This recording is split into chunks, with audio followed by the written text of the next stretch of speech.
नमस्कार, मैं प्राध्यापक बापू साहब थोरात, हिंदी विभाग राव बहादुर नारायणराव बोराव के महाविद्यालय श्रीरामपुर। आज हम द्वितीय वर्ष कला काव्यशास्त्र अर्थात DSE 1A इस विषय के अंतर्गत चतुर्थ सत्र में विभिन्न गद्य भेदों का अध्ययन किया जाता है। इसके अंतर्गत आज हम गद्य साहित्य की एक महत्वपूर्ण विधा कहानी का स्वरूप और उसके तत्वों पर विचार करेंगे। सामान्यतः साहित्य के दो प्रमुख भेद किए जाते हैं, एक गद्य और दूसरा पद्य। वैसे मूल रूप से देखा जाए तो समस्त साहित्य के लिए काव्य शब्द का प्रयोग व्यापक अर्थ में किया जाता था और काव्य के अंतर्गत गद्य और पद्य दोनों का समावेश होता था। लेकिन बाद में साहित्य शब्द का निर्माण हुआ। शुरुआत में साहित्य और काव्य शब्द समानार्थी रहे, किंतु बाद में साहित्य शब्द गद्य और पद्य दोनों के अर्थ में प्रयुक्त होने लगा, जबकि काव्य शब्द केवल कविता के अर्थ में या पद्य के अर्थ में प्रयोग किया जाने लगा। अब इस साहित्य के अंतर्गत जो दो विधाएं हैं, गद्य और पद्य। अब पद्य के संदर्भ में अगर हम विचार करें तो पद्य के अंतर्गत विभिन्न प्रकार के काव्य प्रकार आ जाते हैं। उसी प्रकार से गद्य के अंतर्गत भी अनेक साहित्य विधा या अनेक साहित्य प्रकार माने गए हैं। विशेष रूप से इसका विभाजन किया जाए तो विद्वानों द्वारा इसका दो वर्गों में विभाजन किया गया है, एक कथन परक विधा और दूसरा कथेतर विधा, अर्थात कथन परक गद्य और कथेतर गद्य।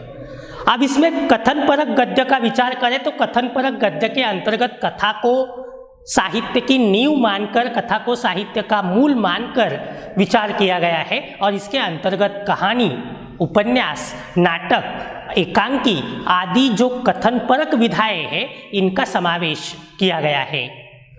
दूसरी ओर कथेतर गद्य की बात करें तो कथेतर गद्य के अंतर्गत रेखाचित्र, आत्मकथा, संस्मरण, जीवनी, रिपोर्टाज, पत्र साहित्य, डायरी साहित्य, यात्रा साहित्य आदि जो अन्य विधाएं हैं जिनका बेस, जिनकी नींव कथा नहीं मानी जाती, ऐसी सभी विधाओं का समावेश कथेतर गद्य के अंतर्गत किया जाता है।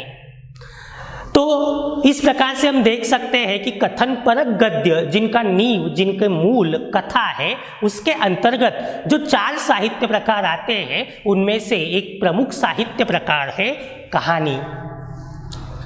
कहानी वर्तमान समय में सर्वाधिक लोकप्रिय विधा मानी जाती है, क्योंकि इसका आकार छोटा होता है और यही कारण है कि उपन्यास की तुलना में अगर हम देखें तो कहानी का आकार सीमित होने के कारण और कहानी में एकरसता या भावैक्य होने के कारण कहानी उपन्यास से अधिक मात्रा में पढ़ी जाने लगी है, क्योंकि वर्तमान में स्पर्धा का युग होने के कारण लोगों के पास बड़े बड़े 100-200 पन्नों के उपन्यास पढ़ने का समय नहीं होता। ऐसी परिस्थिति में आज हम देख सकते हैं कि कहानी विधा जो है वह अधिक मात्रा में पढ़ी जाती है और अधिक मात्रा में लोकप्रिय भी रही है।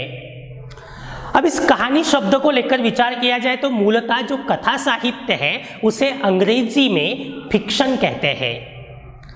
अंग्रेजी फिक्शन के दो भेद किए गए हैं, एक है शॉर्ट स्टोरी और दूसरा है नॉवेल।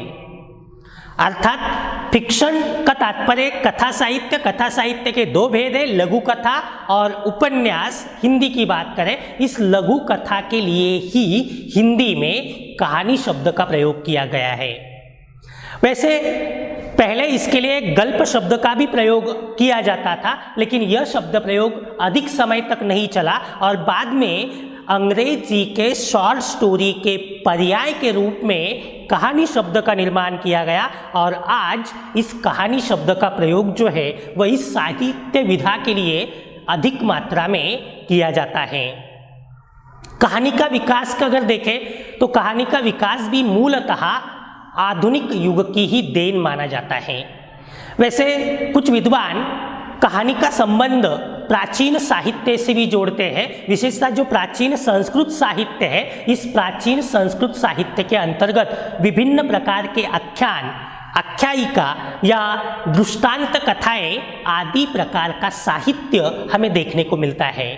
कुछ विद्वानों का मानना है कि वास्तव में ये आख्यान, आख्यायिका या दृष्टांत कथाएं कहानी का प्रारंभिक रूप हो सकते हैं, लेकिन आज कहानी को जिस एक अलग साहित्य के रूप में माना गया है, उसके अलग तत्व निर्धारित किए गए हैं। इन सब की दृष्टि से विचार किया जाए तो आख्यान, आख्यायिका आदि से कहानी का संबंध दिखाई नहीं देता, बल्कि कहानी एक नई या एक आधुनिक साहित्य विधा के रूप में मानी जाती है।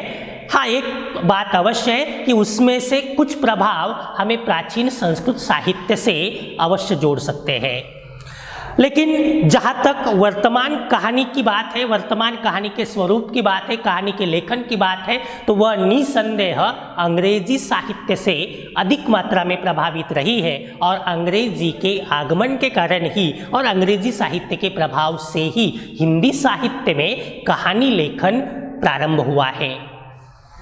अब कहानी के उद्भव विकास के दृष्टिकोण से अगर देखा जाए तो कहानी का उद्भव या प्रारंभ मूलतः यूरोप में हुआ है और यूरोप में भी अगर मूल रूप से अगर देखा जाए तो प्रसिद्ध लेखक एडगर एलन पो को कहानी के जन्मदाता माना जाता है, क्योंकि वहीं से कहानी साहित्य की शुरुआत जो है वह हुई है।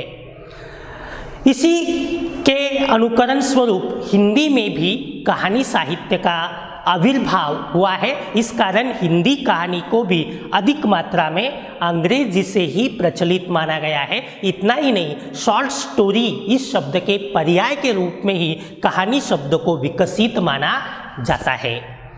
हिंदी कहानी के विकास पर अगर दृष्टिक्षेप करें तो सामान्यतः हिंदी कहानी का प्रारंभ 1900 ईस्वी के आसपास माना गया है।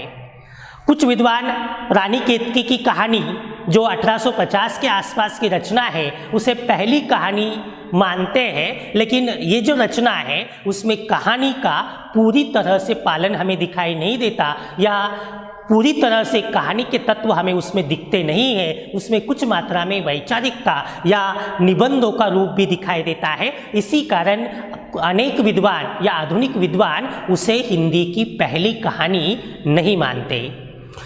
बहुतांश विद्वान दुलाई वाली जो राजेंद्र बाला घोष अर्थात बंग महिला द्वारा लिखी गई कहानी है, जो सामान्यतः 1900 ईस्वी के आसपास प्रकाशित हुई ऐसा माना जाता है, इस कहानी को हिंदी की पहली कहानी मानते हैं।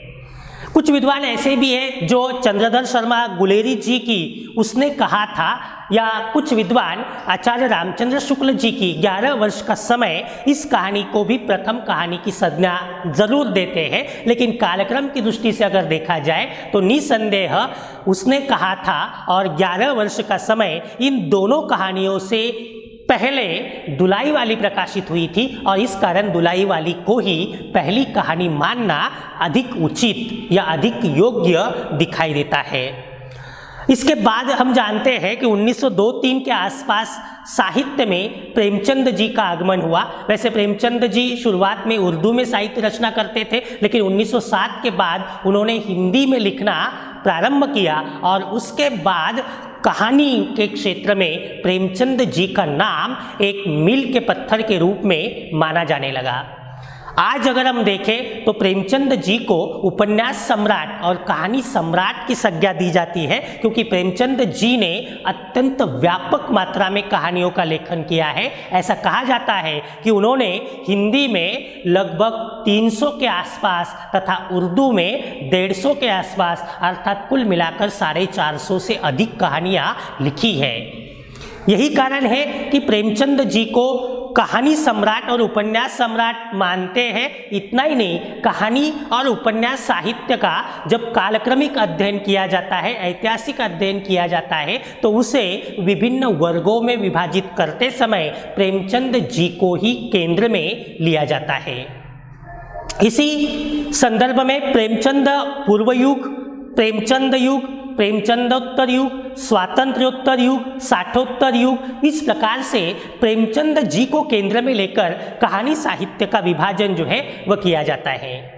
इसमें एक बात यह भी महत्वपूर्ण है कि 1950 तक कहानी सामाजिक आंदोलन या सामाजिक विषमता, सामाजिक प्रश्न, सामाजिक वास्तविकता आदि को लेकर अवश्य चलती रही है, लेकिन 1950 के बाद कहानी के क्षेत्र में अनेक नवनवीन आंदोलन आते गए हैं और कहानी का स्वरूप जो है वह इसके बाद बहुत व्यापक बनता गया है, क्योंकि इसके अंतर्गत अनेक नवनवीन रूप निर्माण हुए हैं, जिनमें सचेतन कहानी, अचेतन कहानी, अकहानी, नई कहानी, इस प्रकार के अनेक आंदोलन हमें 1950 के बाद दिखाई देते हैं और इसके बाद कहानी का स्वरूप काफ़ी मात्रा में बदल भी गया है।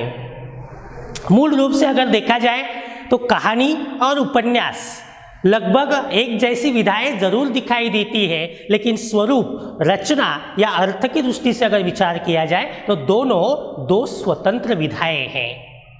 प्राचीन काल से अगर विचार किया जाए तो मनुष्य हमेशा अपने जीवन अनुभव, अपने प्राकृतिक सत्यों या ईश्वर संबंधी बातों को लिखता आया है और यही लेखन आगे जाकर कहानी के रूप में सामने आ पाया है। क्योंकि प्राचीन काल में विभिन्न अवसरों पर ईश्वर के संबंध में कुछ ऐसी दृष्टांत कथाएं सुनाई जाती थी। वास्तव में इन दृष्टांत कथाओं में भी कुछ मात्रा में हमें कहानी के रूप जरूर दिखते हैं, लेकिन जो कहानी के आधुनिक तत्व है इनकी दृष्टि से विचार किया जाए तो कहानी निसंदेह आधुनिक युग का एक विकसित और एक सर्वप्रमुख साहित्य प्रकार मानना पड़ता है। अब इस कहानी के संबंध में देखा जाए तो अनेक विद्वानों ने इस पर व्यापक मात्रा में विचार किया है। खास करके कहानी की परिभाषाओं के संदर्भ में अगर विचार करें तो अनेक भारतीय और पाश्चात्य विद्वानों ने कहानी को परिभाषित करने का प्रयत्न किया है, लेकिन अक्सर एक बात हम देख सकते हैं कि किसी भी संकल्पना को सटीक शब्दों में या अत्यंत मार्मिक शब्दों में व्यक्त करना, परिभाषित करना उतना आसान काम नहीं होता है। फिर भी अलग अलग विद्वान इस दृष्टि से अवश्य प्रयत्न करते रहते हैं। इसी संदर्भ में पाश्चात्य विद्वानों की अगर बात करें तो उनमें H G. Wells, Chekhov, R L. Stevenson आदि अनेक विद्वान हैं जिन्होंने कहानी को परिभाषित करने का प्रयत्न किया है। तो दूसरी ओर प्रेमचंद, डॉक्टर श्याम सुंदर दास, बाबू गुलाब राय, चंद्रगुप्त विद्यालंकार, महादेवी वर्मा आदि अनेक भारतीय साहित्यकार हैं जिन्होंने कहानी को परिभाषित करने का प्रयत्न किया है। तो इनमें से एक दो तीन परिभाषाओं पर भी हम यहाँ विचार करेंगे। सबसे पहली परिभाषा हम देखेंगे अंग्रेजी विद्वान एच.जी. वेल्स की। एच.जी. वेल्स का कहना है कि any piece of short fiction which can be read in 20 minutes called a short story.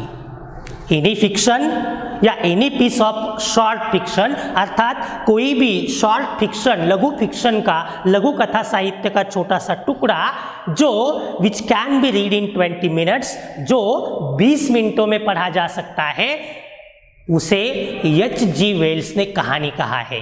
अर्थात इस परिभाषा पर अगर विचार करें तो एच.जी. वेल्स ने केवल कहानी के आकार पर ज़्यादा ध्यान दिया है। कहानी का स्वरूप या कहानी में जो समाविष्ट बातें हैं, तत्व है, इन पर उन्होंने विचार नहीं किया है। केवल कहानी के आकार को लेकर उन्होंने अपनी परिभाषा लिखी है। इसके बाद दूसरी परिभाषा है एडगर एलन पो की, अर्थात जिन्हें कहानी के जन्मदाता कहा जाता है। अर्थात ये स्पष्ट परिभाषा नहीं है, कहानी के संदर्भ में उन्होंने कुछ विचार व्यक्त किए हैं, इन विचारों को ही उनकी परिभाषा माना गया है।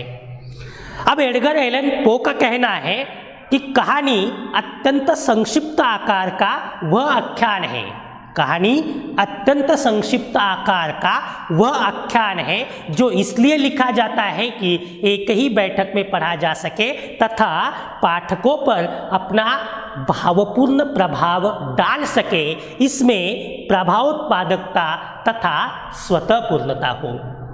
अब एडगर एलन पो की परिभाषा को भी देखें तो ये भी परिभाषा काफ़ी हद तक एच.जी. वेल्स जी के साथ मिलती जुलती है, क्योंकि एच.जी. वेल्स जी ने भी समय की पाबंदी पर ज़्यादा महत्व दिया था। यहाँ पर एडगर एलन पो भी कहते हैं कि कहानी एक संक्षिप्त आकार की विधा है जो कम से कम एक बैठक में पूरी हो सके, साथ ही अपना एक विशिष्ट या एक भावपूर्ण प्रभाव पाठकों पर डाल पाए और उसमें प्रभावोत्पादकता हो। लेकिन एक और ख़ास बात जो एडगर एलन पो जी ने बताई है वह यह है कि कहानी भले ही छोटी है लेकिन फिर भी वह स्वतः पूर्ण है, अर्थात अपने आप में पूर्ण है, अर्थात अपूर्ण नहीं है। क्योंकि अनेक बार ऐसा होता है कि किसी साहित्य को संक्षिप्त करना है, छोटा बनाना है, तो ऐसा हम मान लेते हैं कि अपूर्ण छोड़ देना है, तो अपूर्ण नहीं है। भाव या विचार पूर्ण रूप से सामने आना जरूरी है। कुछ भारतीय परिभाषाओं पर विचार करें तो डॉक्टर श्याम सुंदर दास ने कहानी की परिभाषा दी है। उनका कहना है आख्यायिका एक निश्चित लक्ष्य या निश्चित प्रभाव को ध्यान में रखकर लिखा गया नाटकीय आख्यान है। आख्यायिका एक निश्चित लक्ष्य या निश्चित प्रभाव को ध्यान में रखकर लिखा गया नाटकीय आख्यान है। इस प्रकार आप देख सकते हैं कि डॉक्टर दास जी ने नाटकीय आख्यान को मूलतः कहानी माना है और ये नाटकीय आख्यान मूल रूप से अगर देखा जाए तो विशिष्ट भाव या प्रभाव को ध्यान में रखकर लिखा जाता है। डॉक्टर चंद्रगुप्त विद्यालंकार का कहना है कि घटनात्मक इकहरे चित्रण का नाम कहानी है और साहित्य के सभी अंगों के समान इस रस इसका आवश्यक गुण है। तो डॉक्टर विद्यालंकार जी ने भी घटनात्मक इकहरे चित्रण को अधिक महत्व दिया है और रस को कहानी का सबसे मुख्य अंग, वैसे कोई भी साहित्य हो इसका प्रमुख अंग, प्रमुख घटक रस ही माना जाता है। इस प्रकार से कहानी की कुछ परिभाषाएं हम देख सकते हैं। अब इन सब परिभाषाओं पर अगर हम विचार करें तो एक दो तीन बातें कहानी के संदर्भ में विशेष रूप से सामने आती है। एक तो ये है कि कहानी संक्षिप्त विधा है, छोटी विधा है।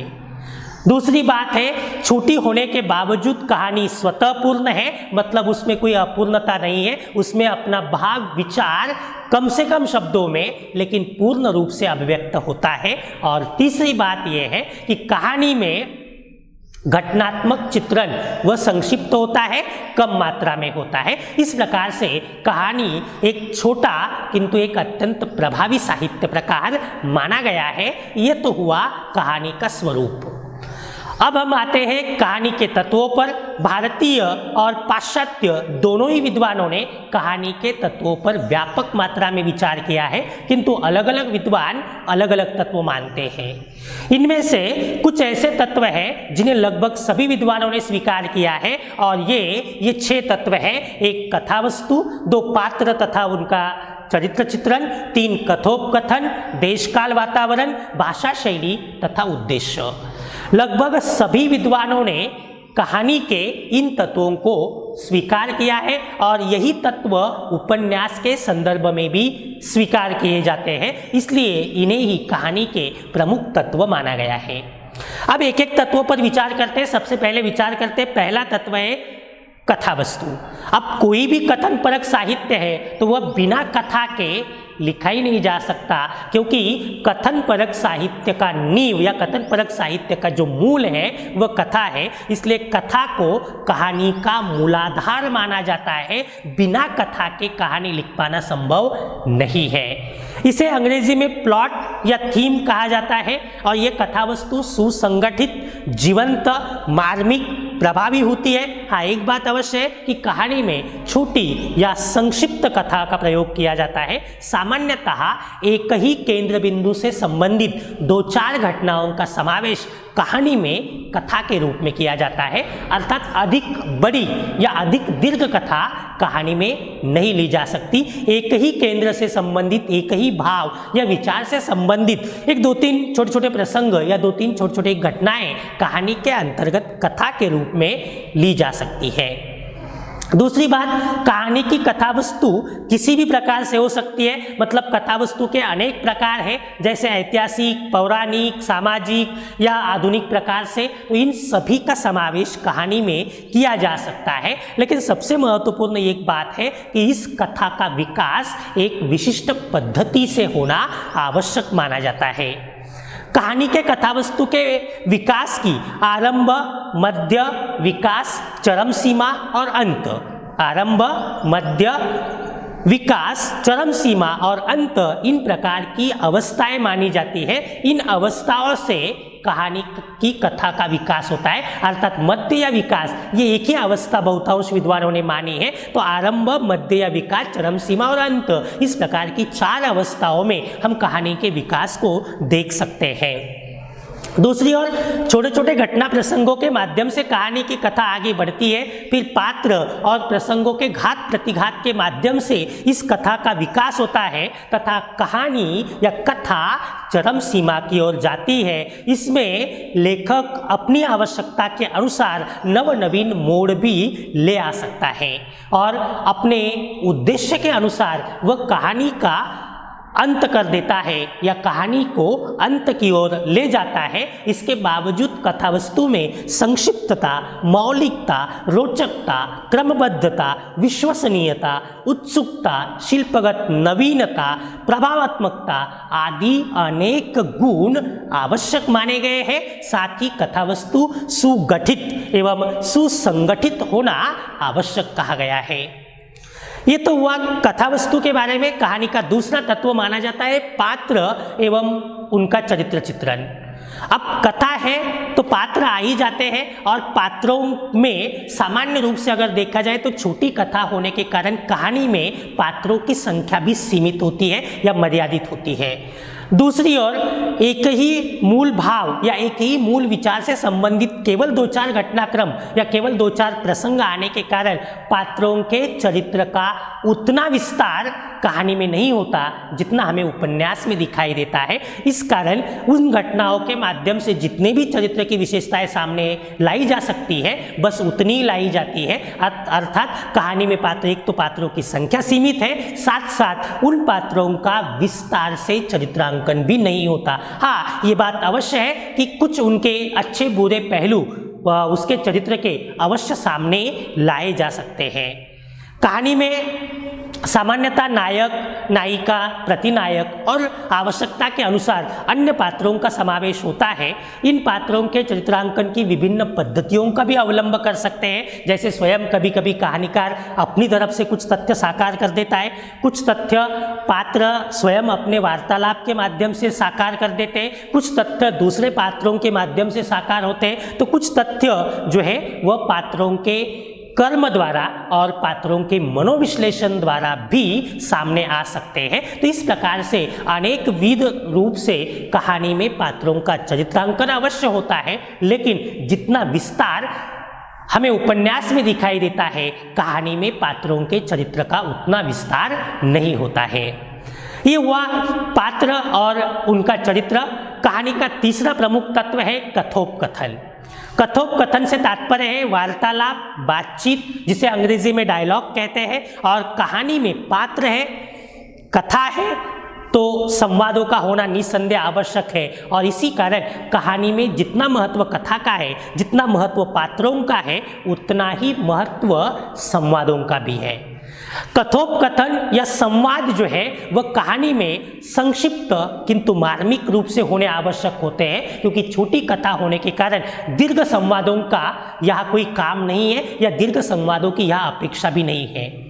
दूसरी ओर संवादों में जितनी चुस्ती या जितनी अधिक कसावट होगी उतनी कहानी अधिक प्रभावी बन जाती है या उतनी कहानी का विकास, कहानी का प्रभाव अधिक मात्रा में बढ़ जाता है। इसलिए चुस्त, आकर्षक, प्रभावी और मार्मिक संवाद कहानी में अधिक उपयोगी माने जाते हैं। और यही कारण है कि परिस्थिति के अनुरूप या प्रसंग के अनुरूप, पात्रों के अनुरूप संवादों का प्रयोग कहानी में अत्यंत आवश्यक होता है। साथ ही कहानी के संवाद व्यंजक होते हैं, उनमें लाक्षणिकता होती है, उनमें अधिक सजीवता, स्वाभाविकता, मार्मिकता, आकर्षकता, कौतूहल जगाने की क्षमता, पाठकों को प्रभावित करने की क्षमता आदि अनेक चीज़ें कथोपकथनों में या संवादों में आवश्यक माने जाते हैं। और जितना महत्व कथा का है, पात्रों का है, उतना ही महत्व संवादों का भी है, क्योंकि कथा का विकास करवाने में, पात्रों के चरित्र को सामने लाने में और कुल मिलाकर लेखक या कहानीकार का जो उद्देश्य है उसे साकार करवाने में कथोपकथन अपनी अत्यंत महत्वपूर्ण भूमिका निभाते हैं। इसी कारण कथोपकथन कहानी का एक प्रमुख तत्व है। कहानी का चौथा प्रमुख तत्व है देशकाल वातावरण। देशकाल वातावरण से तात्पर्य है आसपास के परिवेश का चित्रण। अब किसी भी कथा की मार्मिकता, प्रभावात्मकता या स्वाभाविकता तभी बढ़ती है जब परिवेश का चित्रण, आसपास के वातावरण का चित्रण उतना ही प्रभावी हो, क्योंकि कथ्य, कथानक और पात्र, कथ्य, कथानक और पात्र, इनको विश्वसनीय बनाने में और इनको एक अच्छा रूप दिलवाने में आसपास के परिवेश का चित्रण या देशकालगत वातावरण का चित्रण जो है वह विशेष महत्वपूर्ण होता है। देशगत वातावरण से तात्पर्य होता है स्थान का वातावरण और कालगत वातावरण से तात्पर्य होता है समयगत वातावरण। अर्थात जिस काल की कथा है उसके अनुसार उसी काल का वातावरण आना आवश्यक है, साथ ही जिस प्रदेश की, जिस स्थान की कथा है उसी के अनुसार वातावरण आना भी आवश्यक है। देशकालगत वातावरण के अंतर्गत प्रकृति चित्रण या आसपास के प्राकृतिक बातों का चित्रण भी उसमें आवश्यक होता है, क्योंकि मनुष्य का जीवन जो है वह प्रकृति की गोद में ही व्यतीत होता है, उसका बनना बिगड़ना भी प्रकृति के गोद में होता है। इस कारण कहानी में देशकालगत वातावरण या देशकाल वातावरण चित्रण को भी प्रमुख स्थान दिया गया है। हाँ, यह एक बात अवश्य है कि जितनी व्यापकता या जितना विस्तार हमें उपन्यास में दिखाई देता है, देशकाल वातावरण के चित्रण का उतना विस्तार या उतनी व्यापकता कहानी में अवश्य नहीं होती, बल्कि पृष्ठभूमि के रूप में या थोड़े कम विस्तार के साथ इनका चित्रण अवश्य किया जाता है और इसमें यथार्थता, विश्वसनीयता, चित्रमयता, स्वाभाविकता आदि गुणों का होना आवश्यक माना गया है। कहानी का पांचवा तत्व है भाषा शैली। अब कोई भी साहित्य हो तो वह पाठकों के सामने आता है भाषा के माध्यम से और उसकी शैली के माध्यम से। अतः भाषा जितनी प्रभावी होगी, जितनी आकर्षक होगी, कहानी उतनी ही प्रभावशाली होती है। इसलिए कहानी की भाषा अधिक रोचक, अधिक स्वाभाविक होनी आवश्यक चाहिए। पात्र, परिस्थिति, वातावरण, इनके अनुसार भाषा का प्रयोग करना है। भाषा प्रवाहात्मक, चित्रात्मक, प्रसंगानुकूल, पात्रानुकूल होनी चाहिए। साथ ही पाठकों में उत्सुकता एवं आकर्षक निर्माण करने वाली भाषा होना बहुत आवश्यक माना जाता है। शैली की दृष्टि से विचार करें तो कहानी लेखन की अनेक शैलियां हैं, जैसे आत्मकथात्मक शैली, विश्लेषणात्मक शैली, भावात्मक शैली, संवादात्मक शैली, पत्रात्मक शैली, कथात्मक शैली, वर्णनात्मक शैली आदि। कहानीकार अपने विषय, अपने विचार, इनके अनुसार इनमें से सुयोग्य शैली का प्रयोग कर सकता है। कहानी में जितना महत्वपूर्ण स्थान भाषा का है उतना ही महत्वपूर्ण स्थान शैली का है। इसलिए शैली में भी अलंकारिकता, रोचकता, प्रभावात्मकता, भावात्मकता आदि गुणों का होना आवश्यक है। ये हुआ भाषा शैली। अब कहानी का आखिरी तत्व है उद्देश्य। अब जैसा कि हम जानते हैं कोई भी साहित्य निरुद्देश्य नहीं होता। प्रत्येक साहित्य की रचना के पीछे उसके लेखक का कुछ न कुछ उद्देश्य अवश्य रहता है। कहानी के लेखन में भी कहानीकार का कोई न कोई उद्देश्य अवश्य रहता है। सामान्यतः कहानी में जो मूल विचार या जो केंद्रीय बिंदु होता है, मूल भाव होता है, उसे कहानी का उद्देश्य कहा जाता है। कहानीकार कोई उद्देश्य या कोई दृष्टिकोण अपनी कहानी के माध्यम से सामने रखना चाहता है। हो सकता है कि वह मानव जीवन के सत्यों का उद्घाटन करना चाहता हो, मानव जीवन के विभिन्न तथ्यों का उद्घाटन करना चाहता हो। तो इस प्रकार से कहानी के अनेक उद्देश्य हो सकते हैं। कुछ विद्वान कहानी का उद्देश्य मनोरंजन भी मानते हैं, लेकिन आधुनिक विद्वान केवल मनोरंजन को साहित्य का उद्देश्य कभी भी नहीं मानते हैं, बल्कि मनोरंजन के साथ जीवन की वास्तविकता को साकार करना कहानी का एक प्रमुख उद्देश्य माना गया है। इसके अलावा समाज जीवन की वास्तविकता, विसंगति, समस्या, विषमता, प्रश्न, शोषण आदि का चित्रण करना भी कहानी का एक प्रमुख उद्देश्य माना जाता है। या कहानीकार अपने किसी विशिष्ट भाव, विचार, ज्ञान, सिद्धांत, उद्देश्य आदि का प्रतिपादन करने के लिए भी कहानी लिख सकता है। इस प्रकार कहानी निसंदेह एक उद्देश्य प्रधान रचना है, लेकिन यहाँ एक बात को ध्यान में रखना आवश्यक हो जाता है कि उद्देश्यों का प्रतिपादन प्रभावी रूप से होना बहुत जरूरी है, अन्यथा उद्देश्य हास्यास्पद बन जाते हैं, नीरस बन जाते हैं, उनका प्रभाव नहीं हो पाता है। इसलिए कहानीकार को अत्यंत प्रभावी रूप से और व्यवस्थित रूप से उद्देश्यों का प्रतिपादन करना जरूरी है। तो इस प्रकार से कहानी के कुल मिलाकर तत्व है और कहानी का स्वरूप है। आशा है आपकी समझ में आए होंगे। धन्यवाद।